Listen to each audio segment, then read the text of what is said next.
You make me think of the women who were willing to come and testify before the whole world when I first started those hearings.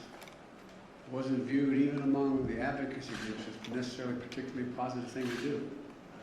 It was because, anyway, you know.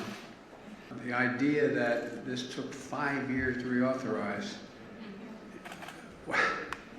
I was out of office those years.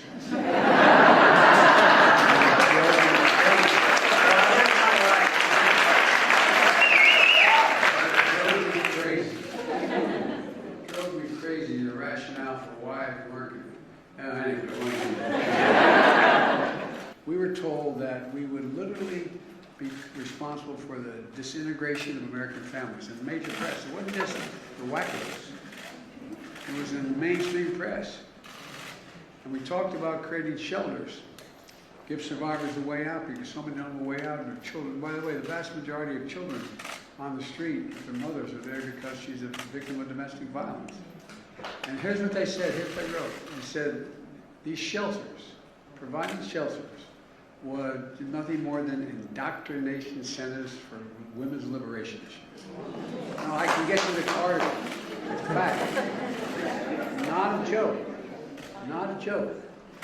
And calling the police meant having to stand in front of your abuser, your significant other, your husband, whomever, and say he did it.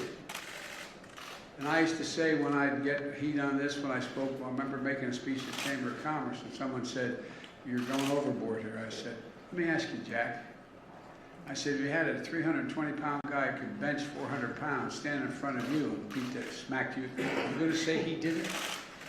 Because you know he's going to come back. If somebody who was twice your size beating the living crap out of you, you're in the same apartment with him, how do you go and pick up the phone and call for help? Women would hide and say, I can't say right. I don't know. Help me.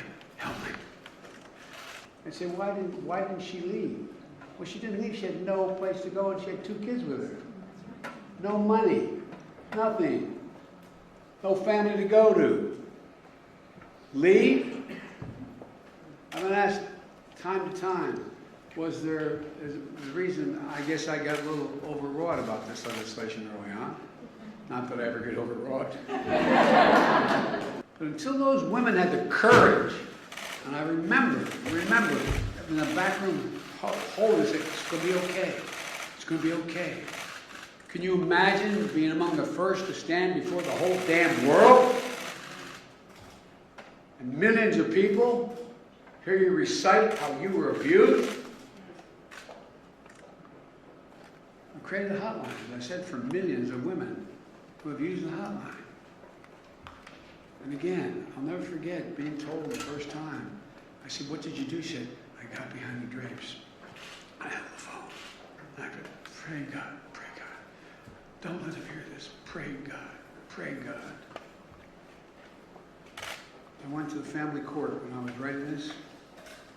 And the family court in my state is like many of yours.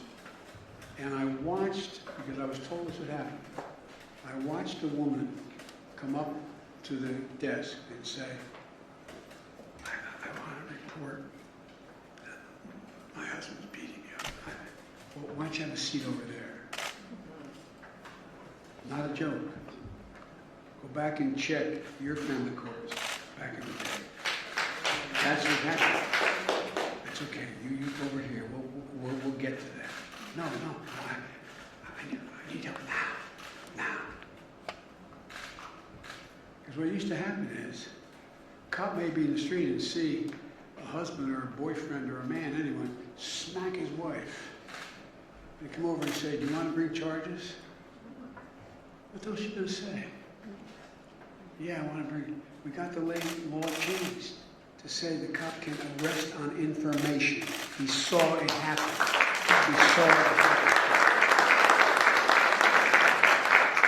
And all these tough guys. How many times have you heard, I bet everybody knows somebody somewhere along the line, that in an intimate relationship, what happened was the guy takes a revealing picture of his naked friend or whatever in a compromising position.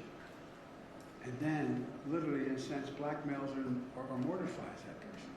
And so we have to just change the culture, period, and keep punching at it and punching at it and punching at it. It will be a big, no, I really mean it. It's a gigantic issue.